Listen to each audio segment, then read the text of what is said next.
Hello, everybody. This is one of my favorite topics on which, if I speak elaborate, then one session won't be enough. But as always, let me get to the core of it and explain it in a condensed form.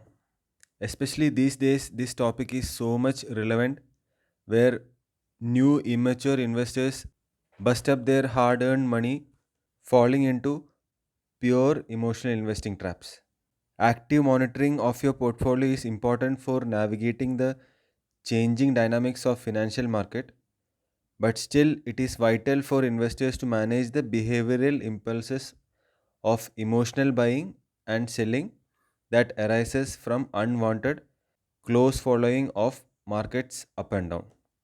Indeed, majority investors seems to have slipped into weird way of accumulating their investments at market peaks and selling at bottoms since they get into market noise of media hype or fear of immature non-tempered investors. Personally, I have encountered many sitting in office with their portfolio open in their mobile app majority of time as if really concerned about the minor movements in the price of their particular stocks they hold in the portfolio. They get a real depression and so much bothered if the stock dips and gets so much excited and quickly sells the stock if it moves slightly up. Such are people who even loses their healthy sleep at night thinking of what will happen next day to his or her stock who are short-sighted immature investors. So now the obvious question arising in your mind would be that how can investors navigate volatile markets for best overall returns through all types of market environments? The key is to understand the motivation behind emotional investing and to avoid euphoria and depressive investment traps that can lead to poor short sighted decision making. Now, talking about behavioral finance, behavioral finance is a subfield of behavioral economics which explains how psychological influences and biases affect the financial behavior of investors and financial practitioners. These influences and biases can be main source of all types of stock market anomalies or at least majority types of stock market anomalies such as steep rises or severe falls in stock prices. Behavioral finance can be analyzed to understand various outcomes across a variety of sectors and industries. To understand why people make certain financial choices and how those choices can affect market behavioral finance is categorical. Key aspect of behavioral finance studies about the influence of biases. Let me decode the following five behavioral finance concepts. So, first head being the mental accounting. So, mental accounting is the tendency of people or investors to allocate money for specific purposes. Another concept is the herd mentality or the herd behavior. So, people tend to mimic the financial behavior of majority of herd or the majority of the other investors in the market, and this causes huge sell off and rallies in the market. Third one is emotional gap. This refers to decision making based on anxiety, anger, fear, or excitement, and other emotions. And this causes irrational choices by investors in their decision making about their investments. Now, the fourth head is anchoring. This refers to attaching a spending level or an investment decision to a certain reference or an arbitrary benchmark figure. The last and the fifth one is self attribution. This refers to tendency to make choices by an investor based on overconfidence in one's own knowledge or skill. So if you see all these mental accounting, herd behavior, emotional gap, anchoring, self attribution, these are all a mixture of unwanted emotions which is getting into or unwanted biases getting into the mind of an investor and deviating from original investment theme or fundamental analysis of the stock or the business, and these factors will push him to do a wrong investment, whether it is buying, selling, holding, whatever it is. So we really have to get into this, know about this, and stay away from them.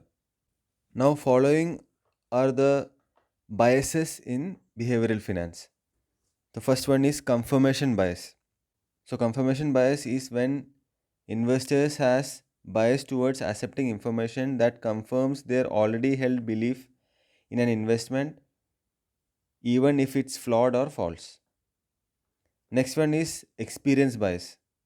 So this occurs when investors' memory of recent events makes them biased or leads them to believe that that event is far more likely to occur again. But in reality, the opposite may happen. Third one is loss aversion, which is most important. So this occurs when investors place a great weightage on concern for losses than the pleasure from market gains. They try to avoid losses rather than making investment gains. To cite an example, investors sells their winners and hangs on to their losers. So this is often seen in stock market by majority of the investors. So they fail to admit the investment theme was flawed. So this leads to huge losses. Now the fourth one is familiarity bias. So this is when investors tend to invest in what they know. But if you see, as per me, this is not a big risk if you really know about the business. So I request you to recall Warren Buffett's circle of competence. So diversification is not always a way for risk mitigation, as mentioned in my earlier sessions. So if you stick to what you know or the businesses you know well, and if you can anticipate the cash flow in the coming years, upcoming years, and if you are sure about the success of the business, then familiarity bias is not an issue as per me, and you can go ahead with your investment thing. So unlike loss aversion, familiarity bias is not much of a harm to an investor as per me. Behavioral finance plays the role against efficient market hypothesis and brings in irrational investing and valuation to the market. But this brings in great investment opportunities for intelligent and wise investors. Efficient market hypothesis is generally based on the belief that market participants view stock prices rationally based on current and future intrinsic and external factors. But contradicting to the same, behavioral finance takes the view that markets are not fully efficient. Hence, this brings in psychological and social factors which actually influences the buying and selling of stocks. Behavioral finance theories have been used to provide clear explanations of market anomalies like bubbles and deep recessions, as explained in my earlier session on how economy works. So there were three sessions, part 1, 2 and 3. So hope you have already gone through that. Many times short trading trends are derived from behavioral finance theories. But we value investors will concentrate only on long-term quality investment themes and not trading point of view of it. Behavioral finance tells us how human emotions infect us in our investment decisions by means of limitation in mind processing and response to informations. Now the another topic under this subject is market psychology. Market psychology is the sentiment of the market as a whole based on the combined effect of individual market participants. Greed, fear, anxiety, expectation, euphoria, and excitement can all contribute to market psychology. To state an example, if investors suddenly lose confidence in the health of economy and decides to pull back on buying stocks, the indexes, and hence market will fall deep. Prices of individual stocks will fall along with them, even if financial performance and even future prospects of that company is strong and healthy. So the boom and bust cycles are decided many times in short run by this market psychology, which is purely based on emotional investing.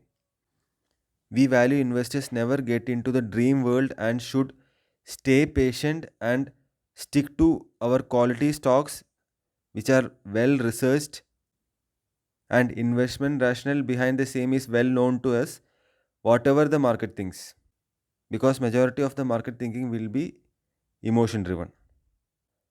So broadly, out of the two prevailing stock picking methodologies, which are fundamental analysis and technical analysis.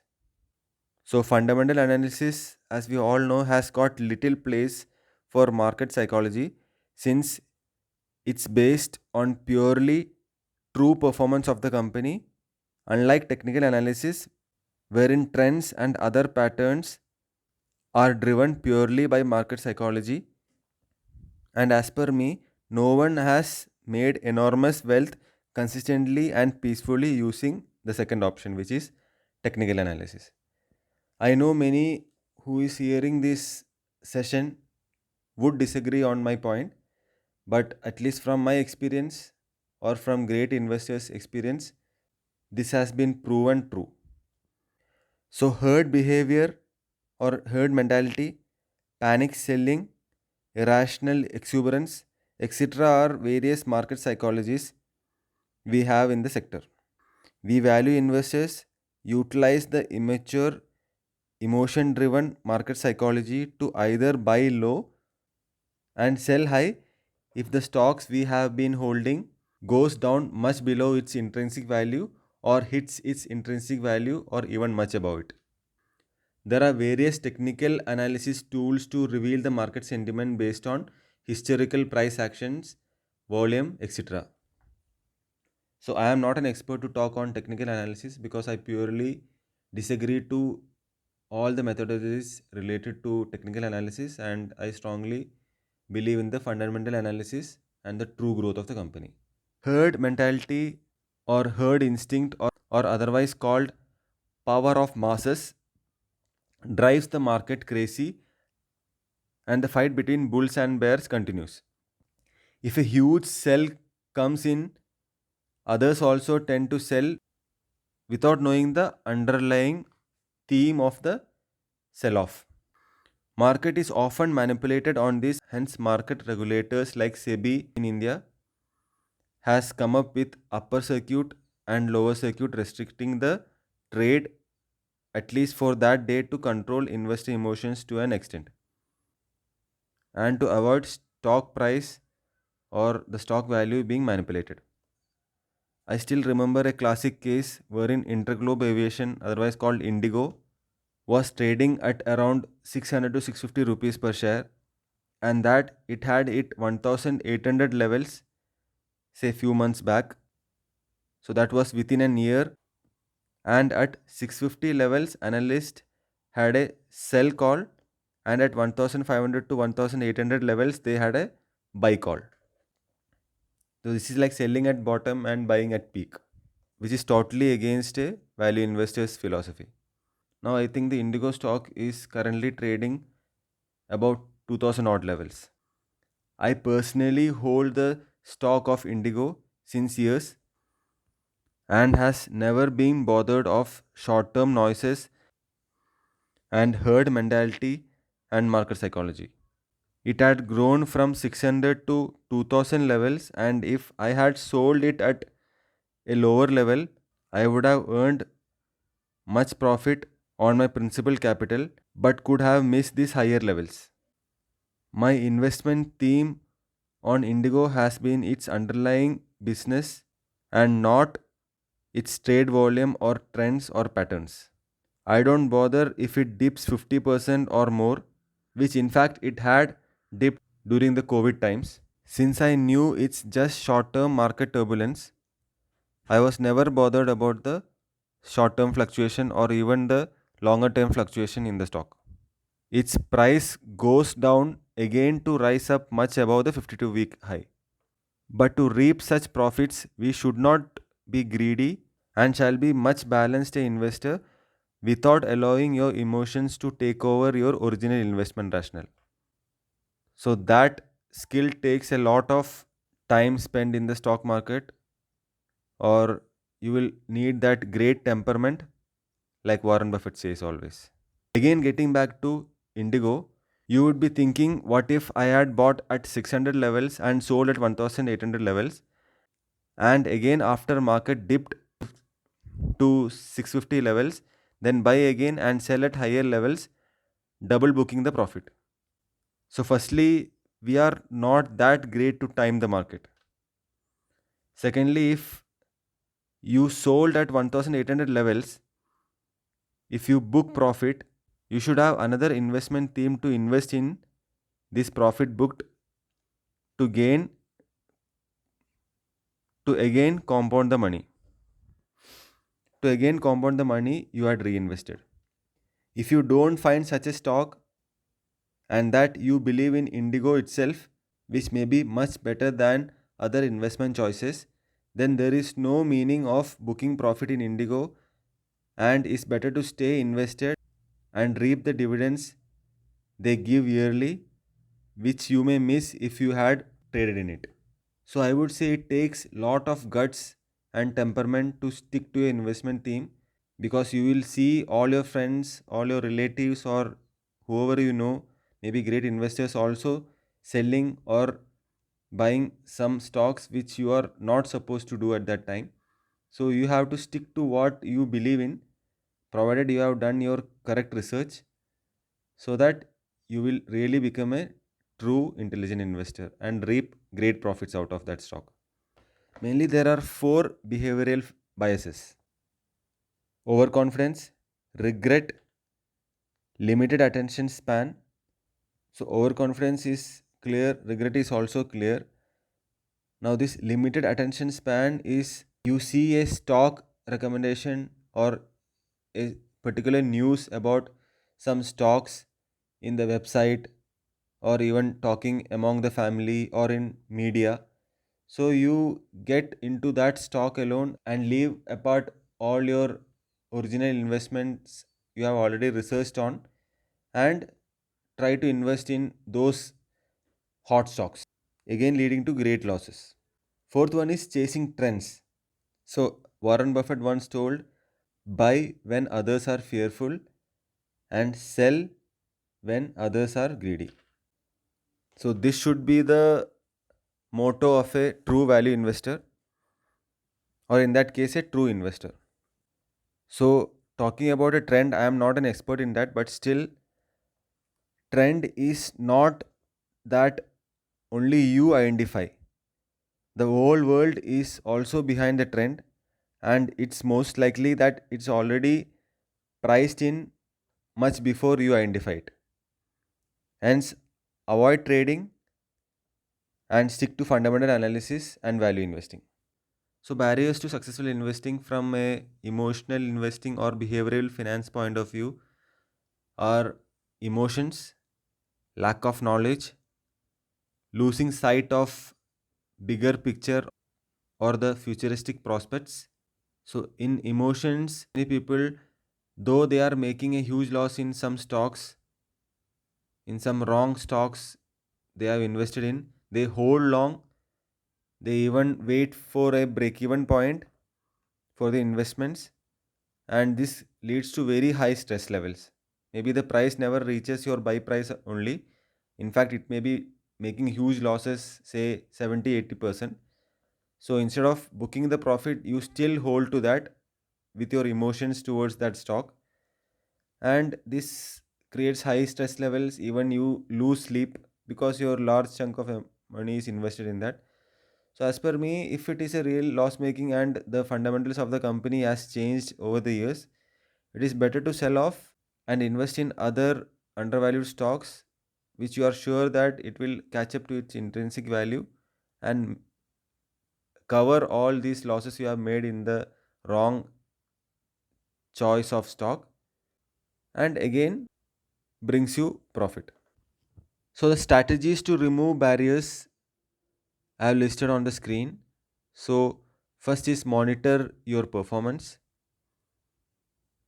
So that is very much important. You have to see what is happening to your portfolio, whether it is really performing. Learn from your mistakes, much important for a great investor. Identify what to change, focus on what to change, Face the losses and move on. Don't stick to your losses. Loss happens in an investing, it is quite common, but only thing you have to learn from the mistakes and move on. Formulate your own investing strategy. You can learn from videos like mine or other books, great books which earlier investors had already written based on their huge experience. But I always suggest you formulate your own investing strategy to become successful. Anticipate possible probabilities, like you can anticipate if the interest rate goes to say 5%, 4%, 3%, or if the stock returns or the earnings of a company goes to various levels of, so you can choose all the probabilities, what can go wrong, what can go right, or what will not happen, what will happen. So all the possibilities you have to really simulate for your investment to know what are the possible risks in investing that stock before you are getting into that stock. Set goals. That is another point. Be fearless on your investment decisions. So others can talk a lot that you have done a wrong investment, nobody buys into this stock. But if your research is strong and you really know about the subject, then be fearless on your investment decision. Time will prove that your investment was correct, and once you reap the profit, then others will also agree to you. Next point is only invest after you thoroughly research and based on your logics and not on others' opinion. Also, it is to be noted that the past performance of any stock is not at all the future story. Your solid analysis and fundamental understanding will only help you here in these investments. So, finally, as a conclusive statement, don't invest in markets for nominal returns and be happy with it. For that, it's better to invest in traditional investment tools like your FDs, recurring deposits, PPF, etc. If you are a true intelligent investor, then do your thorough research, spend time, and believe in your capabilities and stay invested for longer duration to reap multifold returns. Time is the key. Don't fall for short term emotional biases. Obviously, all humans are emotional and falls in for our intense emotional biases. But for investing to be a successful journey, we need to really train the dragon with great temperament. So, as explained in this session, investing based on emotions, that is greed or fear, is the main reason many people are buying at market peaks and selling at bottoms. Continuing to be invested in quality stocks we hold during the short term market turbulence is the best way for mitigating losses to a greater extent. Happy investing.